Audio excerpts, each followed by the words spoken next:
It's literally a handful of people deciding the lives of tens of thousands of people, whether they will live or die. How do we change course or make sure that AI is going to benefit society? The doomsday scenario that a lot of people are talking about may be a distraction. We have 18 months to a complete lock on the innovation and ability for anybody else outside a handful of players to be part of a meaningful ecosystem. What needs to happen for doomsday scenario to become a reality?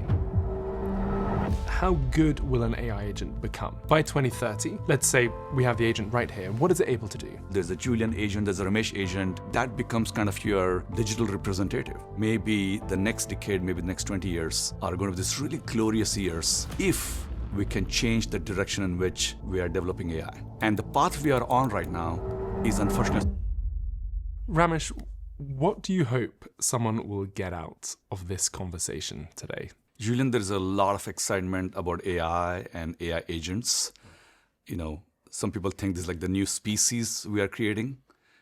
But I hope what everybody will understand is that the doomsday scenario that a lot of people are talking about may be a distraction.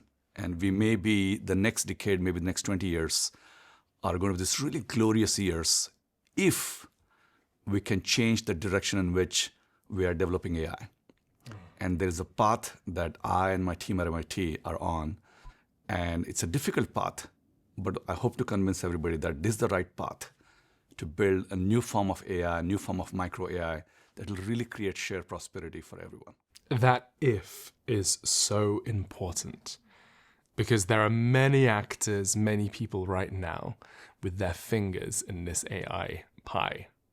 What does that if look like to you? How do we change course or make sure that AI is going to benefit society, benefit humanity?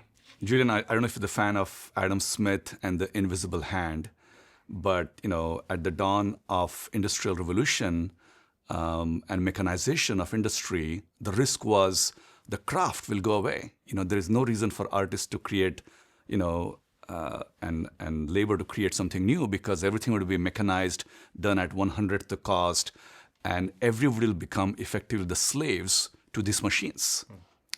Over time, fortunately, we figured out formulas, if you believe in, again, Adam Smith's invisible hand, where we were able to create shared prosperity and the labor in those industries were able to rise up and create a system where you have sufficiently large middle class, as opposed to the separation of super rich and only the slaves.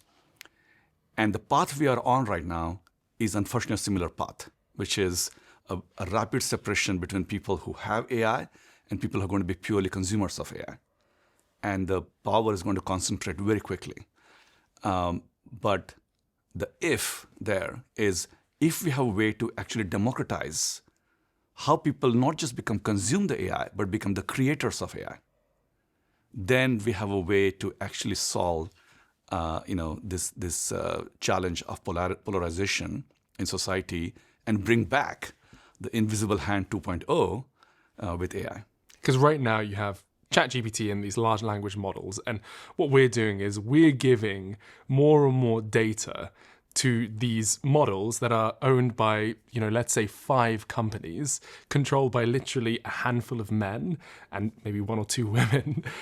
How do we transition from that scenario to one where every single person has a piece of the pie? Exactly. So I think moving from consumers to owners of our own AI is critical.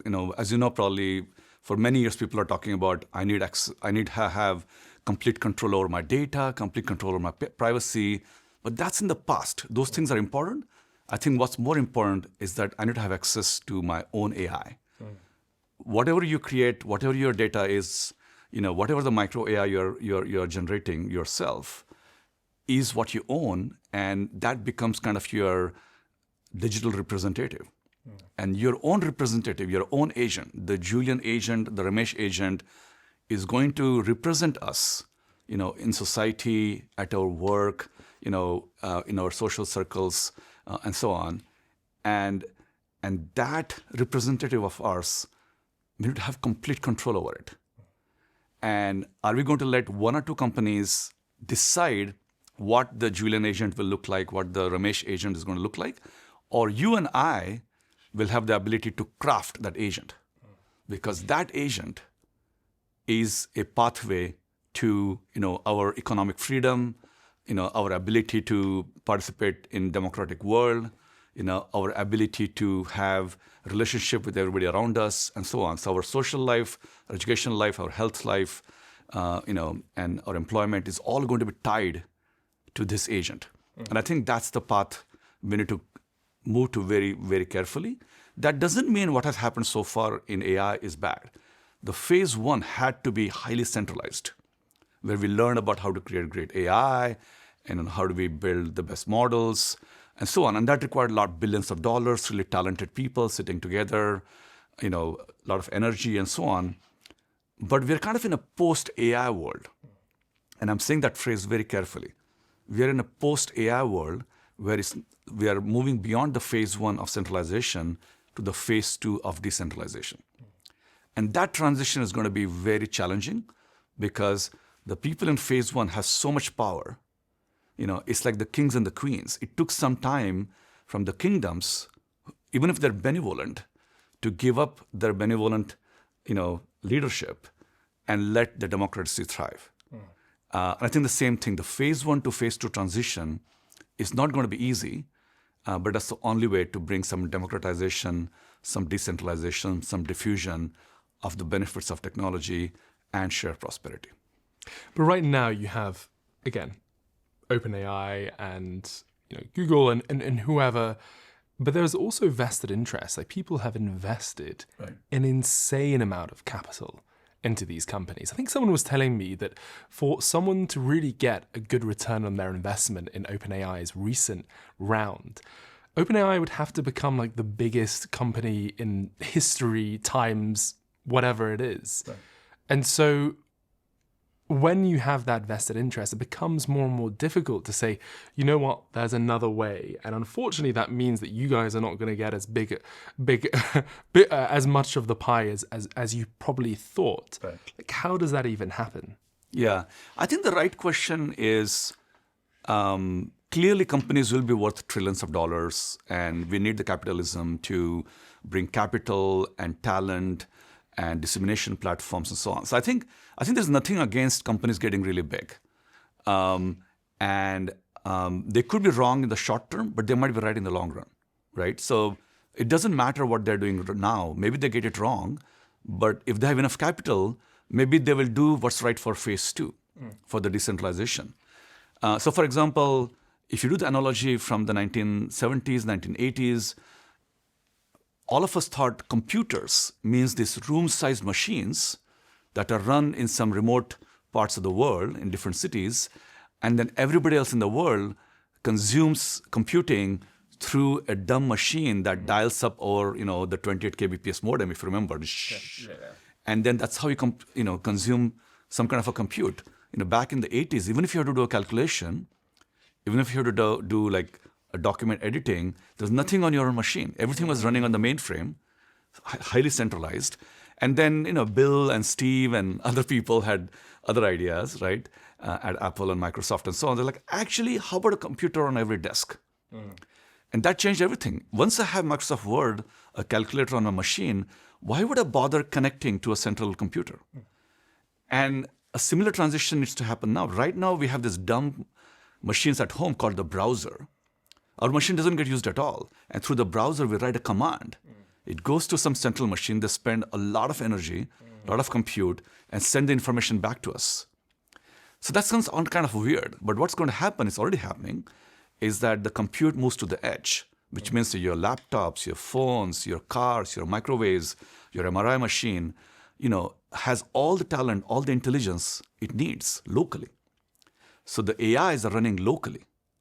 And once it's on your PC, once it's on your laptop, you will be actually very excited to craft a better and better AI. You might download something that's sufficiently good. Maybe it's like, let's say you're a legal professional or you're an accountant. You might download a piece of AI software that's like 70-80% of what an accounting software should do, an accounting AI should do. But then for the remaining 20-30%, you're going to use your own knowledge, your own expertise to make it amazing and amazing and amazing, right? So that's what happened from the mainframes to PCs. in the 80s. And same thing is happening now. Right now, we have this mental model that, oh, AI means these big companies, and we just connect to them through a dumb browser. But that's not the case. I think we're going to get everything on the edge, and maybe you'll spend $100 once a year, but it's local. You won't be paying $20 a month. Not only that, you'll have, just like, if you're creating a PowerPoint slide deck, yes, you bought PowerPoint from Microsoft, but after that, every slide you create, Julian, or every slide I create looks completely different. Yeah. So the last 20, 30% of what goes in the slides is coming from you. And the same thing is going to happen now. So the transition from phase 1 to phase 2 is very critical. And to your point about, even if these companies have spent billions and billions of dollars and have trillions of dollars of commitments, they might actually change the direction altogether. There's actually this whole craziness about centralizing data, centralizing compute, $100 million salaries, nuclear power plants. That was good, but maybe we should think about how there's an AI PC or an AI phone, and most of the good stuff is actually happen on the edge. We have just launched the Beyond Tomorrow community, and I would love for you to be a part of it. Think masterminds with some of your favorite podcast guests, dinners and events in your city, accountability groups, free giveaways, and a space to have all your questions answered. And what's best, it's all for free. Just check out the link in the description below or head to school.com/beyond-tomorrow. That's skool.com/beyond-tomorrow. How sure are you that this move from centralized AI to decentralized AI is going to happen? This has happened in every industry. Anything that's centralized, over time get decentralized because there's just so much entropy. There's so much innovation, and innovation always moves at the edge. By definition, the smartest people are outside your company because there's just so many more people out there. So the talent, the innovation, the grit, the perseverance, the local knowledge, the local wisdom, the local interactions are all out there in the society. And so the AI is going to move. Like, Julian, the best model in the world doesn't know what you had for breakfast today. It doesn't know that you and I are sitting here and doing something amazing. So the wisdom you have is not captured in any central system.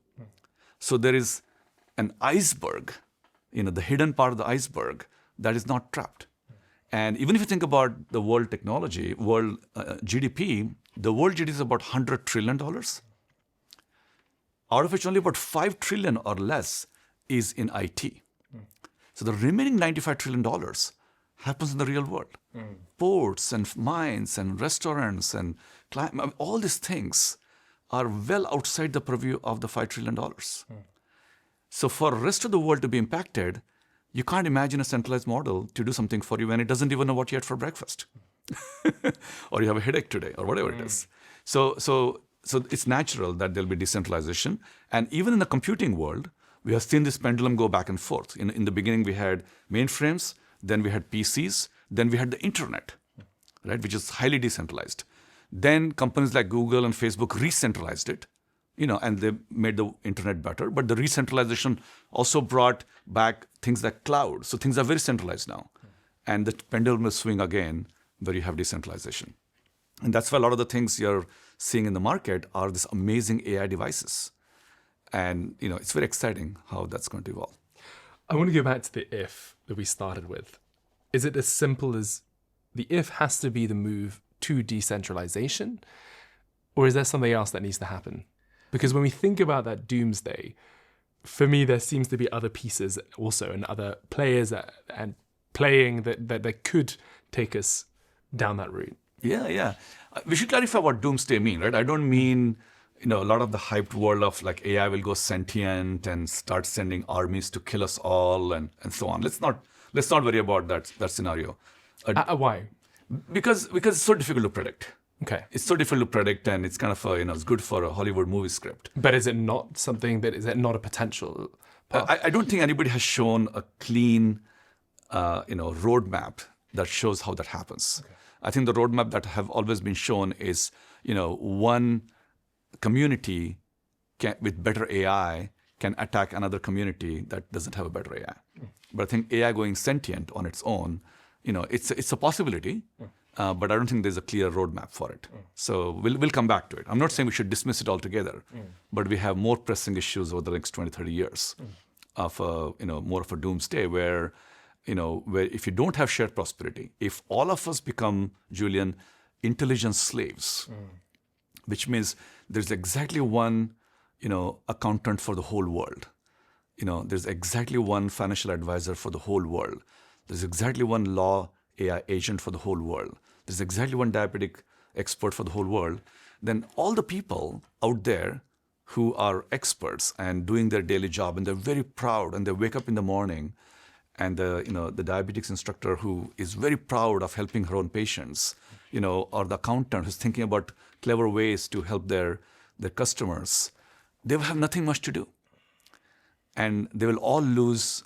It will be very, very, the despair will lead a lot of unrest, because a math teacher who's very proud and teaching her kids in a village has nothing to do, because her kids are just using these AI tools, and she's just going to stand and just, maybe encourage them at best, as opposed to knowing like one student is different than the other student and highly personalized experiences and so on.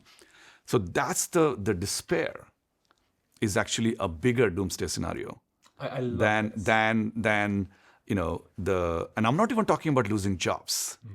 This is a scenario different than losing jobs. You might have a job, but the job is soulless. This is like people working in the coal factories, during the Industrial Revolution.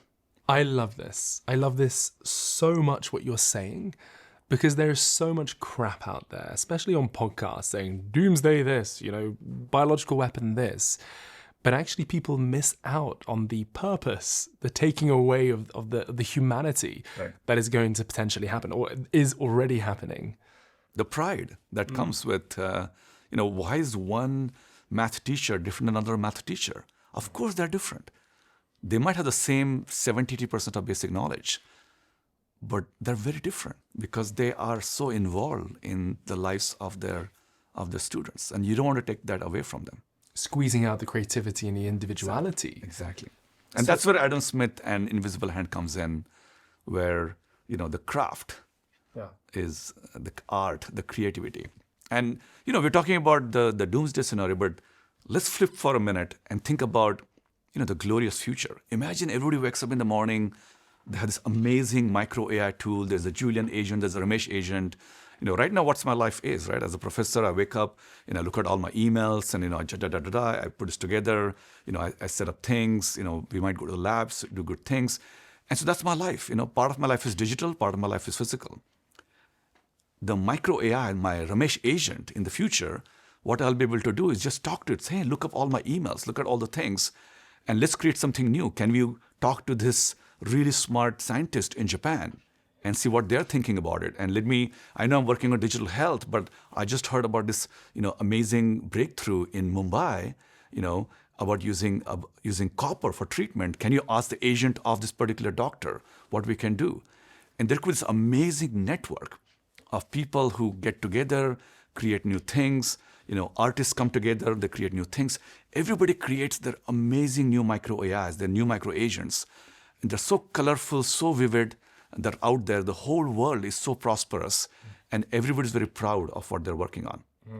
And that's the community that we want to build, and also remove the distinction between the haves and have-nots, because the poorest of the poor kid in any part of the world will have similar technology to create something amazing. And that's the prosperous world, a very glorious world we could get into if we move slowly and systematically to phase 2.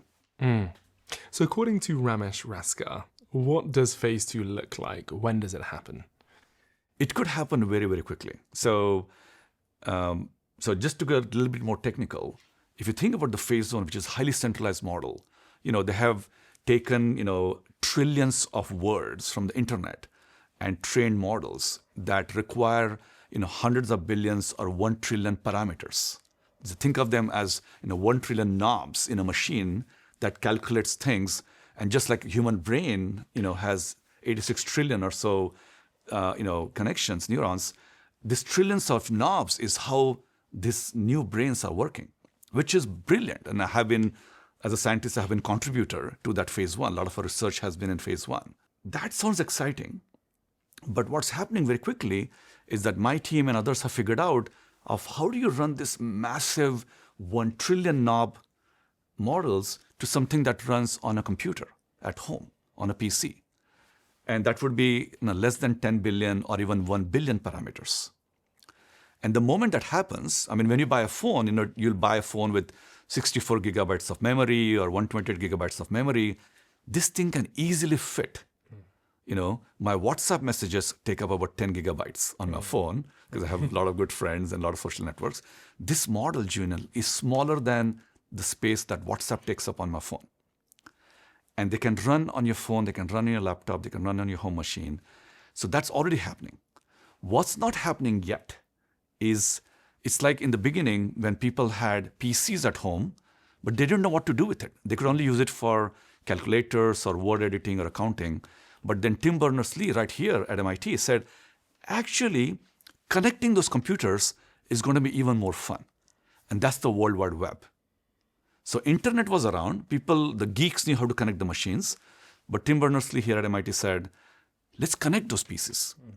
So once you start connecting those pieces, you get the whole World Wide Web. And then you get the glorious decade of the 90s. And Julian, that's the same thing is going to happen. We are moving from this centralized big AI models to something that runs on your PC and laptops and so on. But once you start connecting them, the internet of those micro AIs, the internet of those AI agents is the most fun part. And that's what's going to create the democratization of AI. The first question really is, who is going to be the Tim Berners-Lee of the AI generation? Who's going to be the person that says, you know what, I'm going to do this for humanity. I'm not going to do this for my own prosperity or for my own power. Right. And because the question I always ask is, at what point do we get to, let's say, singularity with AI, with AGI? And the first thing when I think about singularity is then surely AI just gets nationalized because we don't need human ingenuity or innovation or entrepreneurial expertise to drive that next wave. Really, it should belong to the people. Right. That's a great question, right? I mean, you kind of answered your own question, which is that why would anybody give control over their own sovereignty? Why would a particular country say, let's ship all the data from our country to this one or two companies, highly centralized companies, and let them train the best model for my country and for my population? But that's happening right now. But I think they're realizing it. So there's a huge trend right now in something called sovereign AI, which is train our own models and so on, control your data, how it's delivered to your population. I would say that's a good direction, but they're still in the phase one thinking. What they're saying is like, oh, instead of this company sitting in the US and China building great models, we should do our own models.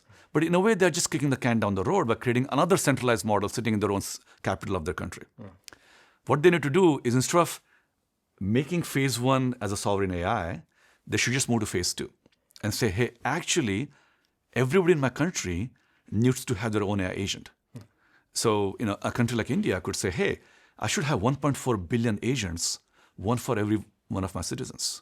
Just like everybody has their driver's license, everybody has their own, Aadhaar card, their national identity, everybody has their own phone number, their own bank account. Everybody should have their own AI agent. And so rather than sovereign AI, it's to be sovereign AI agents. And that's the way many countries are going to realize that it's an antidote to the concept of singularity. Now, you've probably seen Ilya and Dwarkesh Patel's podcast, where Ilya made amazing points. And if I can rephrase what Ilya said, he basically said, it's not possible to create one machine that can do everything.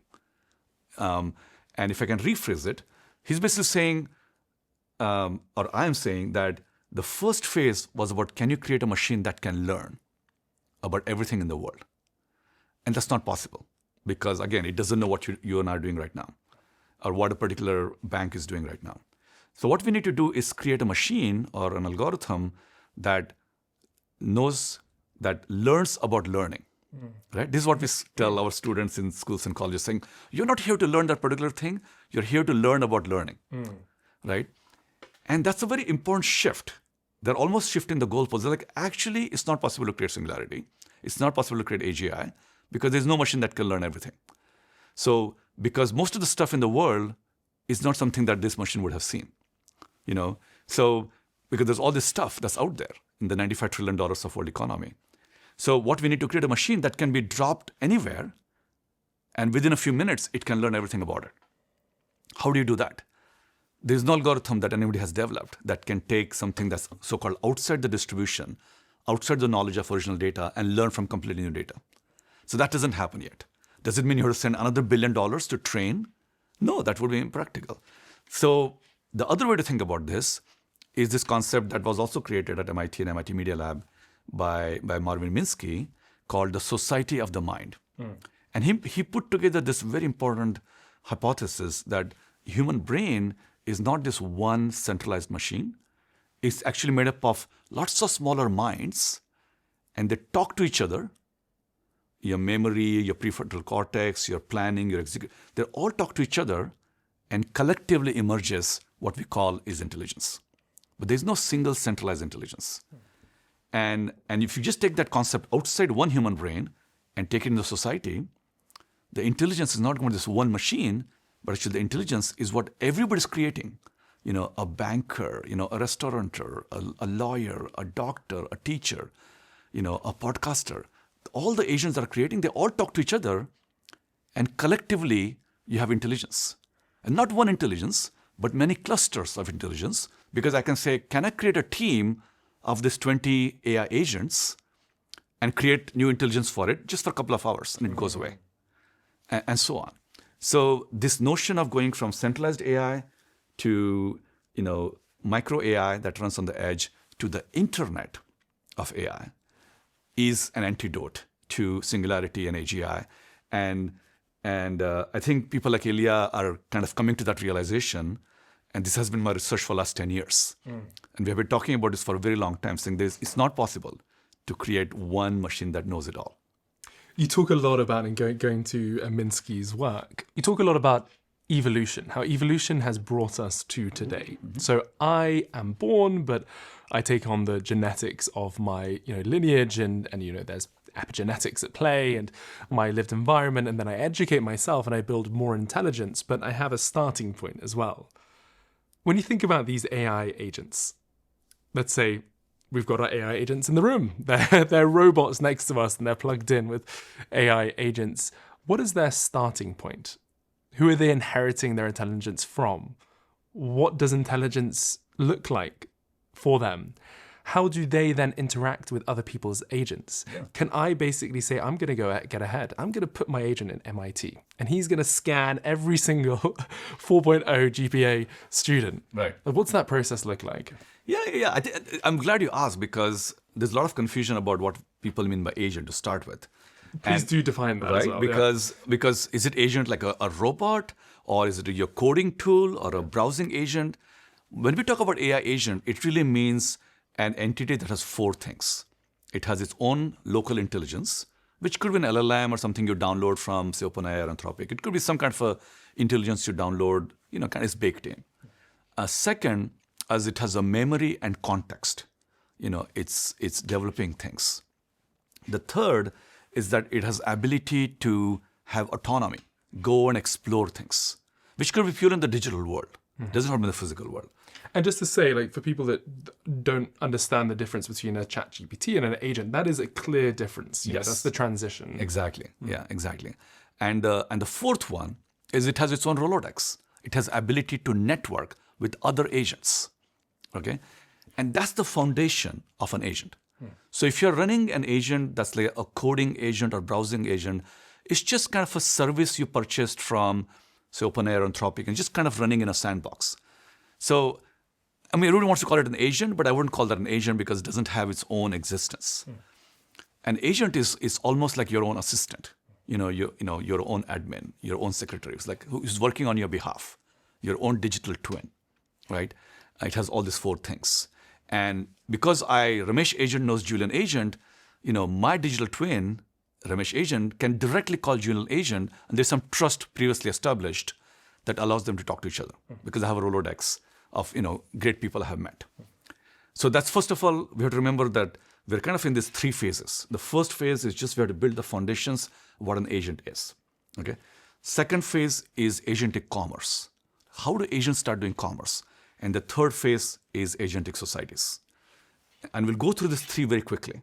Let me explain one of them very slightly in more details. So agent foundation is like moving to a new city. When you move to a new city, you need your driver's license, you have to register your house, you have to get an address and so on. So you just need to have some kind of a trust, index, registry, things like that, right? So that's the agent foundation. So that's happening right now. The next phase is agent commerce. Like if you move to a new city, you say, oh, let me see if I can take my resume and try to find a job. See, am I worth $5 an hour, $10 an hour, or $1 million an hour, right? And people kind of judge you. They go back and forth and they give you a job. But then you say, over time, like, actually, I know more. I'm going to start creating companies. I'm going to start creating organizations. And actually, I have enough money. I'm going to actually start investing in companies. I'm going to start in stock markets and so on. I might create an X Groupon where I do collective bargaining. I'll have shopping malls and so on. So these agents are going to start creating this whole agentic commerce, right? Like you and I could like some amazing Nike shoe, and then we could create some kind of a collective bargaining, your agent, my agent, and other agents saying, actually, we want to buy 10,000 of these shoes. Can you give us a 30% discount? And Nike would say, sure, we will do it for you. So you'll have this amazing predictive and collaborative markets that will emerge. That's kind of agentic commerce. But the agentic society is very exciting. Like you said, at some point you'll say, actually, my agent is great, but it used to be much better because I saw this Ramesh agent and he sent his agent to MIT and I need to send my agent to also an amazing agent university. So agent universities will emerge, will say, and they'll say, actually, my agent is having some trouble. I need to send my agent to an agent repair shop because they're running on iOS 28. Now it runs on iOS 32, right? And so there'll be repair shops that will get together. They'll say, actually, my agent is good on its own, but needs to learn some social skills. It's not really good at that when it approaches another agent or another human being. So can it kind of insert some values in this? Like I come from this particular religion, a particular geography. These are the values I really care about. And my agent should learn from that. But over time, agents will go rogue. They'll say, instead of creating banks, maybe I should create casinos. Maybe I should create addictions and so on. And say, no, actually, we want to create a different value system. And then we might also say, actually, agents also need their own religions. And agents will create their own religions. So we have this whole agentic society that runs parallel to us. In some cases, I'll be controlling the Ramesh agent, you'll be controlling the Julian agent. But most of the time, you'll have some concierge that say, just like you might have, a leader of your organization saying, can you take care of my agent and make sure it's doing the right thing and it's giving me 10% return on all my income and so on. So you'll have this very interesting transitions where the agentic society starts mimicking human society in the beginning, but then there's this emergent behavior we cannot even predict. And if we do this right, if you have the right regulation, the right values, the right checks and balances, this starts looking more like a democratic society. Because now every agent we are all inspired to make our individual agent that makes more money, has good values, has good social signals, brings interesting things for us, and so on. And by the way, the reason the whole thing got started is I have a teenage daughter, and every time I talk to her, and the conversation lasts for maybe 30 seconds, and then it blows up. So it's difficult to have a meaningful conversation with her. So I thought, wouldn't it be great if my daughter has her own AI agent, I have my own AI agent, and they just duke it out. They just figure this out, whatever the argument we are having. And in the meantime, we can just be chill. And then the agents can come back and say, you know what? My daughter's agent, my agent come back and tell us, you know what? We figured this out. If she gets A grades in her math, you can take that trip to Italy that she has been asking for. And then there will be a lot of peace in the world. So I think the agentic societies will start mimicking our own life, but we have to get there and not get too fixated on things like the doomsday scenarios and centralized AI and so on. So as you can imagine, I think the agentic commerce and agentic societies will be the incentives for us to start believing in owning our own agent. Wow. I'm going to unpack a lot of that because we're moving away from the issue being centralized to decentralized to a few questions. First of all, The first one, I had the pleasure of interviewing at the time, the Undersecretary for NIST, the National Institute of Standards and Technology, Laurie Lacazio. And we got into a deep conversation around bias, AI bias, and where one starts with when you think about the AI agent, right? Where does one start? It becomes democratized, but there's going to be guardrails and checks and balances that every single government will put. And also, governments will also say, we need our agents to do X, Y, and Z. It might be in some countries, we want the agent to feel high agency when it comes to finances or empathy or compassion or whatever. So it's going to be very interesting to see how governments play some role in there. And then from the conversation you were just having, there's, every single decision that humans have ever taken, there's always going to be good things that come out of it and bad things. And just even that conversation, that example with your daughter, the first thing I thought was, we're gonna leave something off the table. We as humans might become terrible at, being able to effectively communicate and getting to an answer. We're going to just rely on, oh God, okay, we're going through a rough patch. Let's just rely on the AI agent. So we're going to miss out on something, right. for sure. A lot to unpack there. Absolutely. I think it goes back to, if you look at the history of humanity, anytime we thought there's a benevolent centralized leader, at some point, either the centralization or the benevolence did not work out over time. And by the way, I'm MIT professor, but also taken sabbatical leaves, and I started an AI team at Facebook. Before that, I was a scientist at Google. Later on, during the pandemic, also was working on Apple Health at Apple. I have done many startups. I also have venture funds. So, I'm a very capitalist, and I really believe in the phase one of every revolution. You need centralization, you need a lot of capital, a lot of talented people to come together. But at some point, you have to move to decentralization. So if you think about the punching bag, which is social media,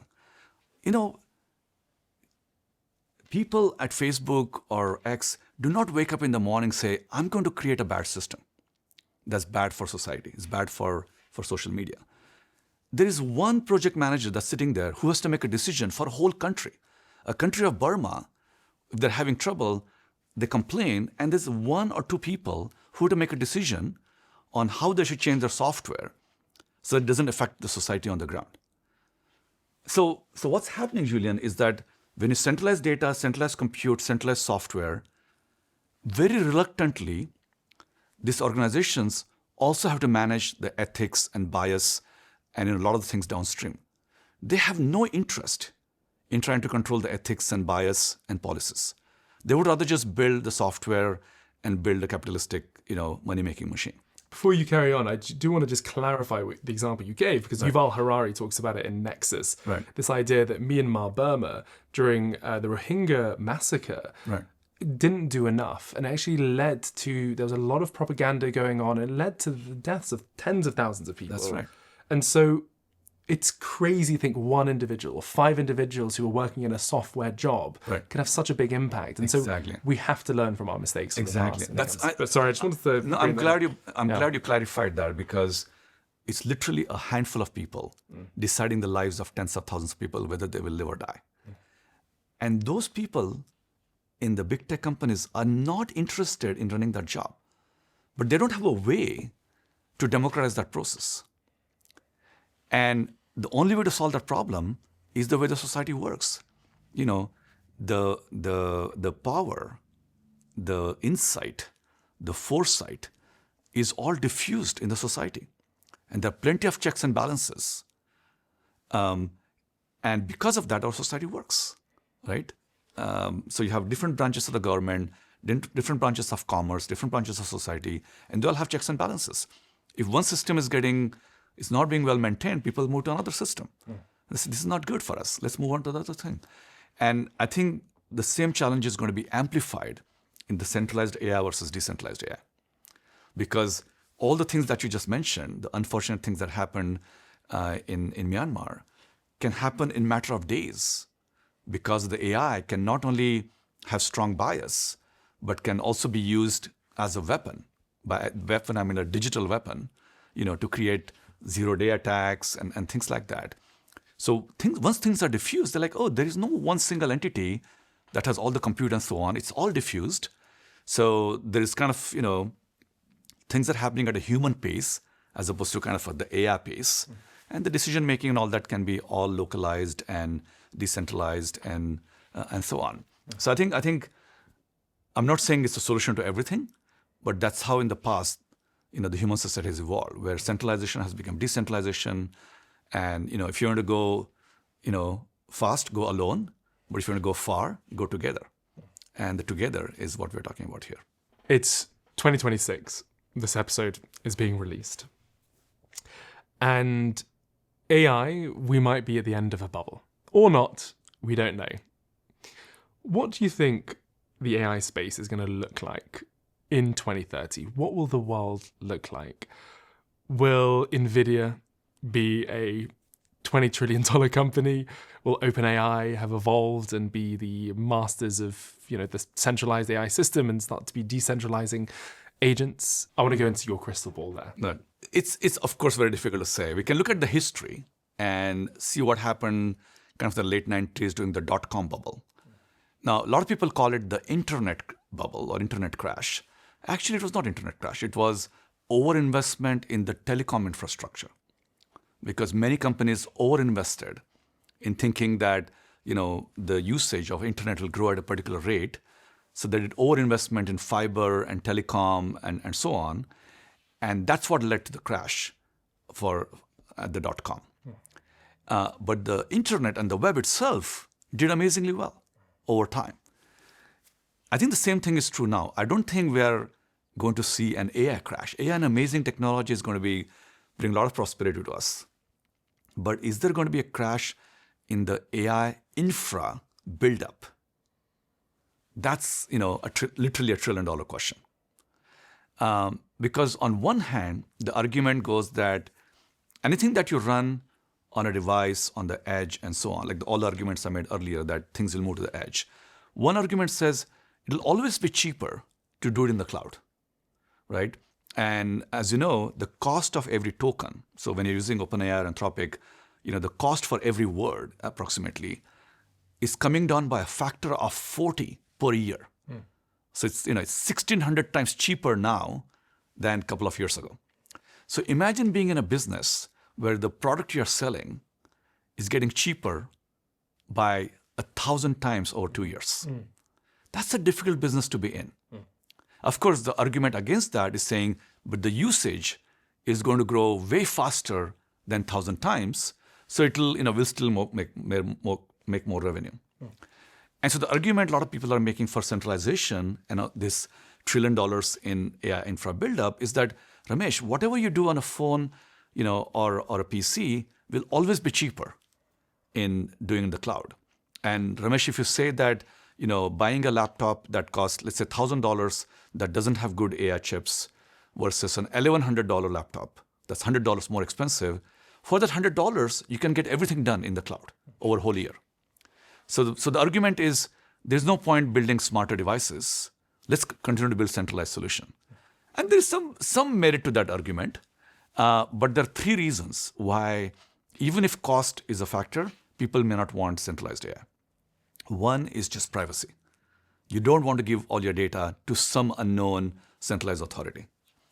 The second is latency. There are many applications, like if you're driving a car, even if you're talking, you don't want the data to go to a centralized machine and come back. That could easily take 100 milliseconds, 200 milliseconds, sometimes even a second.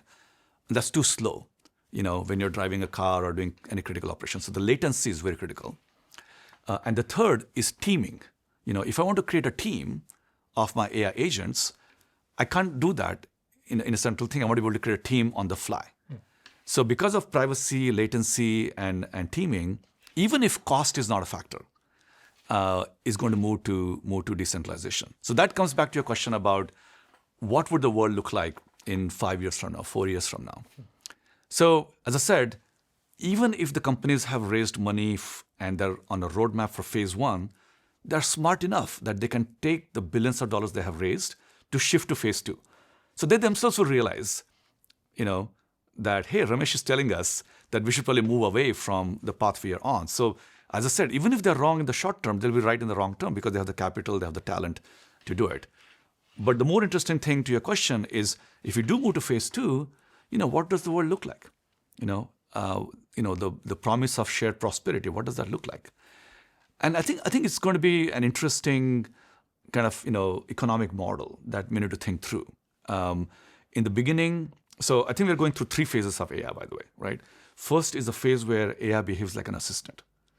So where like you and I have our own AI agents and they behave more like an assistant. They have the same information that you and I have, but maybe a little bit more. And just like having our own assistant. How good? Just want to go deeper into that. How good will an AI agent become by 2030? Right. Let's say we have the agent right here. What is it able to do? I think it'll be able to do amazing things based on textbook knowledge.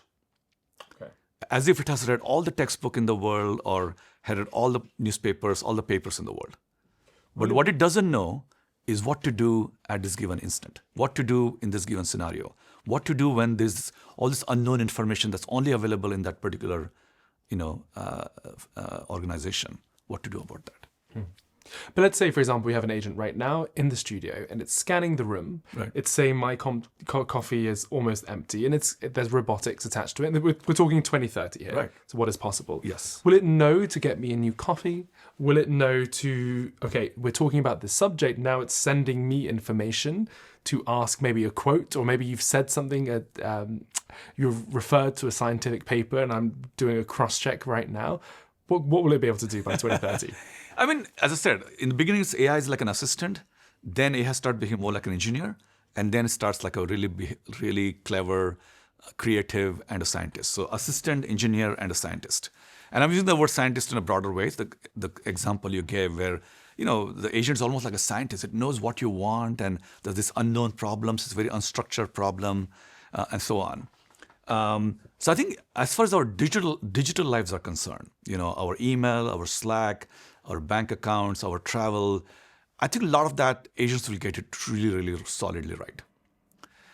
When it comes to physical world, I don't think we're there till 2030 because there's a big difference between navigating and perceiving world, like having a better brain, than having better hands.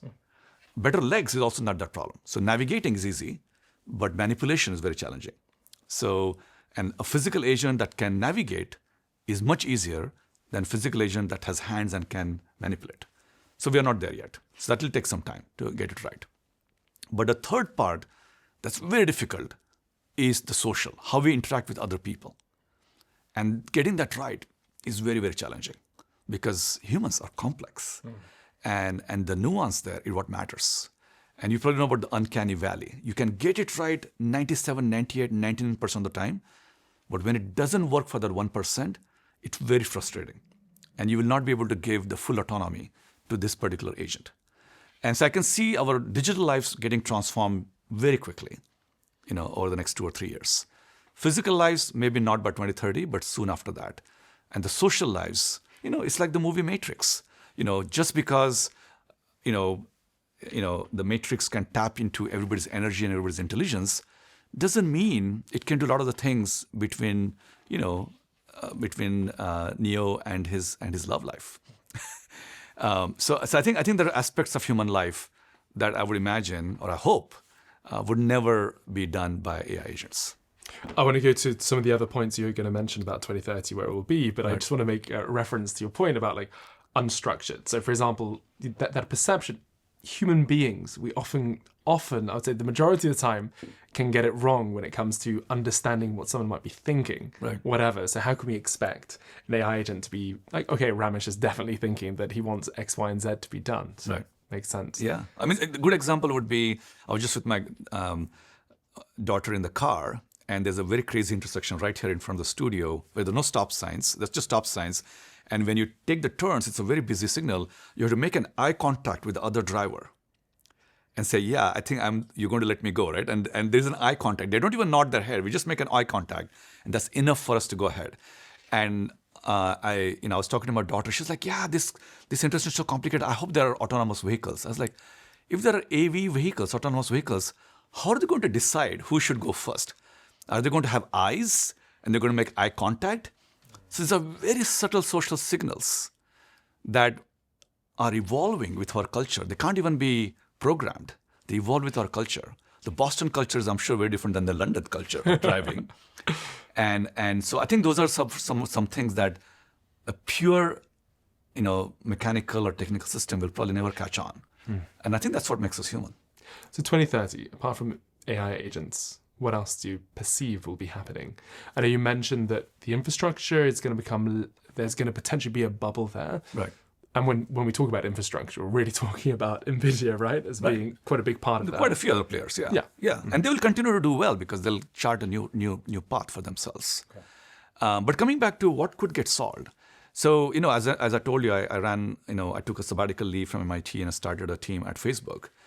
And they said, come here and do whatever you want, blank slate. And 2-3 months into it, I woke up one day and I said, actually, I can take any problem in the world, health, climate, poverty, employment, and I can pretty much solve that problem overnight if this company will allow me to do it.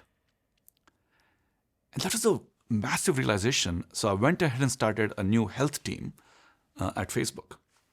And long story short, I couldn't make everything happen, but I think we have all the pieces of that puzzle of how to solve it. So let's take 2030, okay? And somebody walks in, there's Sarah from Texas, from rural Texas. She walks into the hospital, her rural clinic, and she says, I have this chest pain, I had COVID last year, my family has history of lung cancer, do something for me. And the doctor in the rural hospital looks at all her records, but he just cannot figure out what's going on.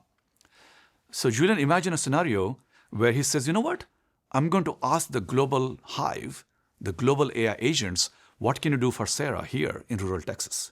Okay, and he literally writes a query in a ChatGPT-like interface, but slightly different, where it says, here are Sarah's pathology records, here are her, other health records, her health status. Help me solve the problem of what I should do for Sarah. By the way, I'm willing to pay $10 for this answer. Okay, what will happen behind the scenes in 2030 is that all the agents all over the world will wake up to see if they should bid for this $10 job. Okay? And in a hospital in Philippines, in a hospital in Nigeria, a hospital in Mayo Clinic in northern United States, they're like, what we're going to do is going to look at every patient who has seen us, who has chest pain, COVID, family of history of this and that, female in her 50s. We're going to start training a model on what we know and collectively send back the answer to Dr. John, who's sitting in rural Texas. And a couple of minutes later, you get an answer. And that answer will be rock solid. And it will be not just one answer, it will be explainable. It will give you a roadmap. If you take this treatment, if you do this scans, if you maybe surgery, whatever it is. If you do this, these are the probabilities of which are these paths, and so on. By the way, we took your $10 and $3 went to this hospital in Manila and $1 went to this, and we split it up. And, we created a whole economy around it.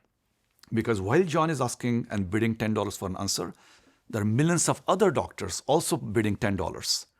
And the tens of millions of dollars at stake, where all these agents can take their knowledge and start crafting solutions. If those agents come back and Dr. John doesn't like that solution, he can say, actually, I'm willing to put $100 for this. And somebody in Philippines say, I as a human being is actually going to look at this case and realize that my own agent was doing a good job. I'm going to add a little more knowledge to it based on my personal experience because my agent wasn't good enough. I'm going to make it better.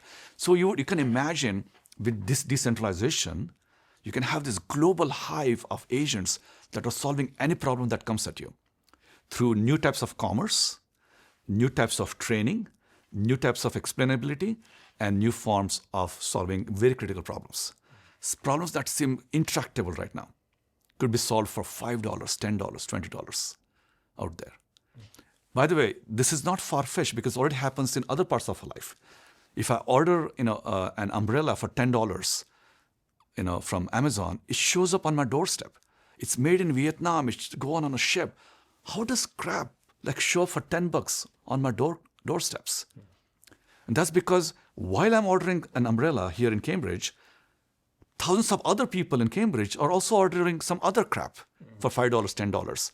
And Amazon figures how to amortize all those costs and deliver to me something that costs only $10. And the same thing needs to happen to the world knowledge, where we can do that. So I think 2030, healthcare will be solved almost like ChatGPT interface. Almost any problem you have in your legal life or any other digital part of your life, mental health, a lot of behavioral health would be solved. Motivation for education or learning any new skills could be solved if we go down the decentralized path. And what I'm hearing is that we talk about data being the new oil, but it's really empowering the individual to take control of their data. That's right. And saying right now in this centralized world, we are giving away a lot of our data. We're not actually benefiting at all. Right. That's right. Actually, we're paying to give our data away. Yeah, absolutely. What needs to happen for Doomsday scenario to become a reality? I think the Doomsday scenario of despair and unrest, where we become intelligent slaves, which is the first phase of the Doomsday, could happen if folks don't realize that we are already in a post-AI world and continue to drink the Kool-Aid saying, oh, the next model, version 5, version 5.1, 5.2 is everything about. I'm waiting for 5.3. Let them do their own things. But if people get completely fixated on just the next version being delivered in a highly centralized way and simply become consumers of that, I think the doomsday is here very quickly. Because in the next 6 months, we're going to see very intense, not just protocol wars, but partnership wars. Companies are, kind of locking up into partnerships. You saw ChatGPT now has a partnership with Walmart for shopping. It can mean two things. It can mean that this is going to be an amazing experience for shoppers and consumers to be able to search products using chat interfaces. Or it could be a slippery slope, to walled gardens.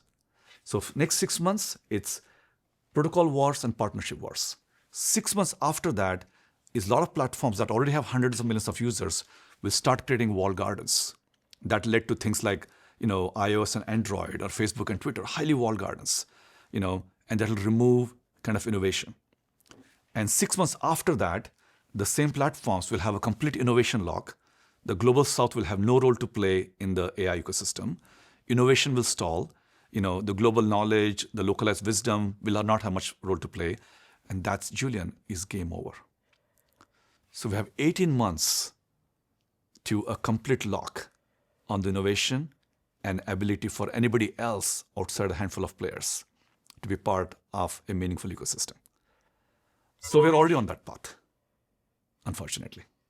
And so many of us have to get together and steer ourselves slightly away from it to see how the benefits of AI, the benefits of AI agent for health and education and areas we haven't even created yet, we haven't invented yet, new fields will emerge because there's all this talent all over the world. Why are you doing this? That's the first question. And the second question is, what is your honest opinion of Elon Musk, Sam Altman, these people that are leading this centralized AI revolution? Yeah, I would say we need people like Sam and Elon to really take those big bets in phase one. And it's very critical that, as I said, we have highly centralized capital and resources to do that. Without that, we cannot get into phase two. But your question about how did I get to this? By the way, I had a dinner with Tim Berners-Lee maybe just a month ago and asked him a similar question. Even back then, of course, they're not trillion-dollar companies, but they were pretty big players like Disney and Comcast and Microsoft. And they said they know how to create so-called internet information superhighway and build like HD quality multimedia and bring it to people's homes using the internet. Why is Tim Berners-Lee and his gang of a ragtag team sitting here in Cambridge talking about creating the World Wide Web when they have no capital running behind it? But long story short, I think he persevered. He made sure everything is open. He was able to convene. And back then, he could get like 20 people in a room here at MIT and convince all those players like Netscape and Cisco and even Microsoft saying, let's do this way. And he was able to overcome the lock-in that we see in the mobile phones ecosystem and the social media ecosystem. So he prevented the World Wide Web going down that route. You asked me, how did I get into this? So there's a very beautiful festival in India called Kumbh Mela. About 30 million people show up for 30 days. And it turns out it happens in my own city. I'm from Nasik in India. It happens in my city. So I was there in 2013, 2014, and AlexNet had just happened, which was kind of a major breakthrough in machine learning, in deep learning, in 2013. That's kind of this whole revolution started. And I was there at Kumbh Mela in 2014 with my team from MIT because we are trying to bring a lot of digital technologies to Kumbh Mela. And I was looking at this masses of people, and we have like really smart people, AI people from MIT with me. And I looked at some of my team members. I was like, everything we're talking about is never going to benefit these masses.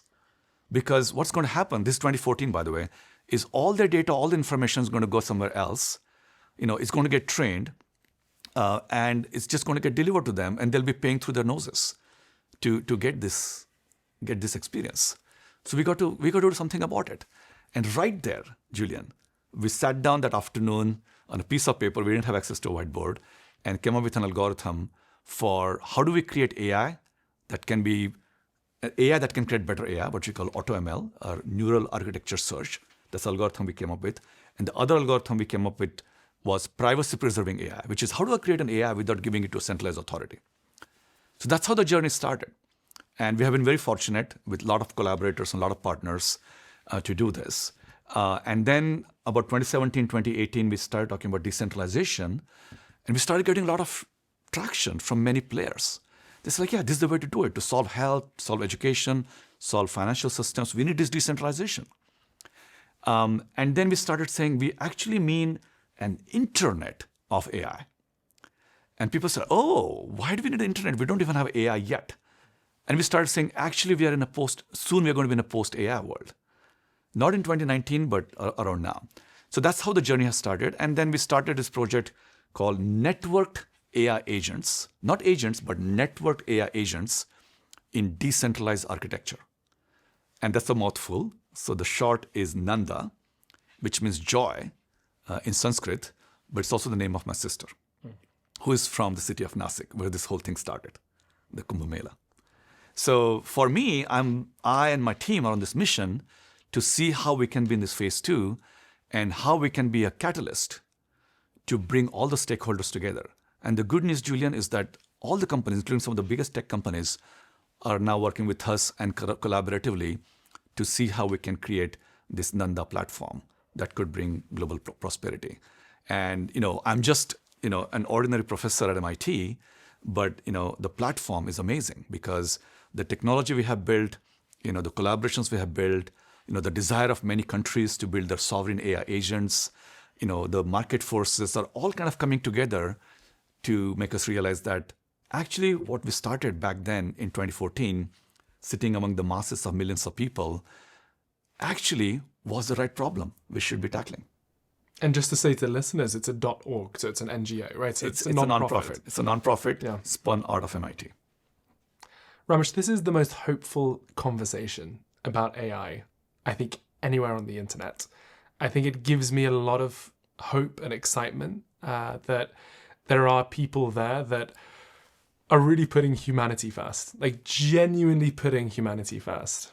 And so when we look away from the doomsday scenario, at the best case scenario, where we can build a world of human flourishing, what must we do? How can we give agency to the listeners to say, if I do X, Y, and Z, we're going to democratize this technology for everyone in the world? Yeah. I think that I would say that two or three phases of this. The first one is just AI literacy. The fact that you're doing this very important work of doing AI literacy with me, with others on your platform. AI literacy is number one. Everybody should be completely familiar with it. They should all go create their own AI agents. At MIT, we have a couple of platforms, open platforms. I'll give you a URL that you can post. It's free. Go create your own AI agent and start experimenting with it. Second is start thinking about the post-AI world, as I said. Like assuming if AI is already there, what would you start doing? If you're an organization, start thinking about your old roadmap for this. Because one of the reasons it's going to be more friction to go from phase 1 to phase 2 is a lot of people are going to say, but we already have sunk costs in phase one. So we already sunk costs for the next 5 years. We can't move to phase two. Yeah. And so you have to start thinking about it, about how you're going to kind of reorient your capital, your talent, your workflows to be in the phase two. And phase three is, I would say, insist on the topics you talked about: sovereignty, bias, honesty, ability to have, a social contract for AI agents, the values. Let's start having that conversation about AI agents now in the society, because that's going to drive, the why is going to drive the phase one and phase two. Not phase one, phase two, but the notion of creating your own AI agents and AI literacy and so on. So we need to have a very robust conversation about the value, the bias, of AI agents. And I don't think that we are there yet as a society. We are barely catching our breath on the amazing stuff that's going on in AI. And we need to start thinking about the post-AI world of the agentic society. We've talked a lot about agents, and a lot of our listeners will know about large language models, but you do a lot of research, and you've also invented or brought other technologies to market. So in the next couple of years, what are the really exciting technologies, related to AI or not, that you're pumped, excited about? So I think the infrastructure technologies is what I'm excited about the most. How do you create agents? How do you create foundations? How to build the internet? How do you create the telephone system for the AI agents so that any AI agent can talk to any other AI agent? But beyond that, some of the things I'm excited about is how do you price an agent? Like if I walk up to you, if Ramesh agent comes to Julian agent and says, I want to buy 0.5 kilogram of your intelligence. What does it mean? How do I measure it? How do I price it? And can I reuse it somewhere else? And so pricing agents is very tricky. So there's going to be like equivalent of a stock market of people's intelligence, because you're going to wake up and say, hey, my agent is only worth 0.5 kilogram of agent is only worth $1,000. I would like it to go to like 2,000. What should I do? So, there's going to be like a marketplace for agents. So we're looking at a lot of those things. And the example I gave you earlier about, doctors and hospitals all over the world creating these things, they will be bidding for Sarah and Dr. John. So the knowledge pricing, to me, is a very important aspect of this. That's one thing we're working on. The second thing we're working on that we're excited about is how do we co-learn? We have been misled in thinking that the only way to train AI agents is through data. But hopefully, Julian, when you and I talk, we are learning from each other and we're walking away from this podcast slightly smarter together. We didn't exchange data, we just exchanged insights. So how do we co-learn? How do we learn together without exchanging data, but just by exchanging insights? So those are some important problems we have to solve. So I'm very excited about that. But as you know, a lot of my work is also in robotics and computer visions and cameras and imaging and so on. So yeah, we are building new medical devices. We are building new autonomous vehicles. We just sold one of our autonomous vehicle companies to a public company. So I think there's amazing things that are happening in the physical world as well. But I think the digital innovations you're going to see their impact in the next couple of years, and the physical revolution as well. So I'm pretty excited about how we're going to solve all these major sectors. And we're going to look back 5 years from now, Julian. It's like, wow, that was a pretty archaic way of doing things in 2025, 2026. Just the way ChatGPT is barely 3 years old. And I can't imagine, writing long documents and creating my PowerPoint slides without using ChatGPT on a daily basis. Like, wow, back in 2022, it used to take me a week to do this, which now I do in 5 to 10 minutes. The one thing I keep on thinking about when you're talking about AI agents is this, I think of a game like GTA, right? Where you have a little cheat that you can add in. And I'm just thinking someone just downloads this, the cheat code where you can just upgrade your agent 10x, and it just goes out on the web and all that. Right. I just keep on thinking about loopholes and all that, and super interesting. Yeah, there'll always be cat and a mouse game. There'll always be bad actors. In fact, unfortunately, just like the internet, the early adoption of AI agents will be in gambling and pornography and some of the bad stuff, unfortunately, in the beginning. But I think we can get it right if we start now.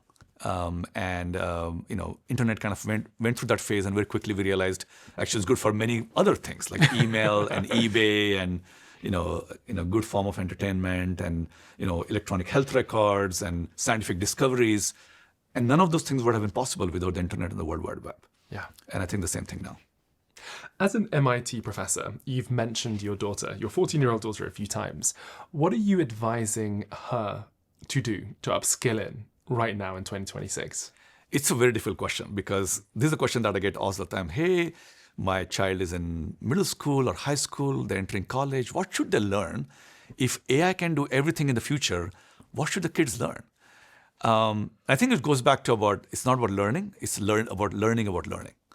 And I will add a little bit of a geeky way to say it is learning about learning about learning. So if you can see the patterns, like if I learn about learning, what works? And those patterns I need to learn as well, right? I know it's a little bit recursive. So I think being a generalist is becoming very, very important. Many people are talking about that. You need to have not just a classic T where you're a generalist and a specialist in one area, but you need like a pie or just like a picket fence, literally, where you have expertise broadly, but you also have certain expertise in more than one area. I would say maybe about 5 areas. You have to be this Swiss Army knife. You need to have like 5 different skills. You know something about biology, you know something about machine learning, you know something about carpentry, and so on. You become good in multiple areas and also be a generalist at the same time. And that's going to come through, the traditional stuff. Like, you have to be very good at critical thinking and problem solving and human communication and so on. So I would say, the fundamentals don't change, which is kids still need to be good at this, human skills. But clearly, they have to be very adaptive. And being adaptive is going to be much more important than being an expert. Tomorrow is your last day on Earth. And all your writings, tweets, everything is destroyed. And you can leave the world with just one sentence. What would you hope that one sentence would be? Julian, that's such an important question. A difficult one, obviously. I'll tell you a quick story. When I joined, I took a leave from MIT and I joined Google X, which is the most amazing lab from Google. And I spent the first day with my VP, who walked me around and met me for lunch and told me how things work and so on. He said, this is how you should think about Google X and so on. And at the end of the 2-3 hours, I said, if I can summarize it, it's something along the lines of think big, fail fast, do it now. And he said, yeah, that's what it is. I said, okay, I got it then. And the funny part is I went back to Google maybe after 2-3 years, and they had it in bold letters as their main motto at Google X. So I would say, yeah, that's what it is. I think whether you're doing this work by yourself, or you have AI, you have AI agents, whether you have money, you don't have money, think big, fail fast, and do it now. Ramesh Raskar, thank you so much for your time. Thank you.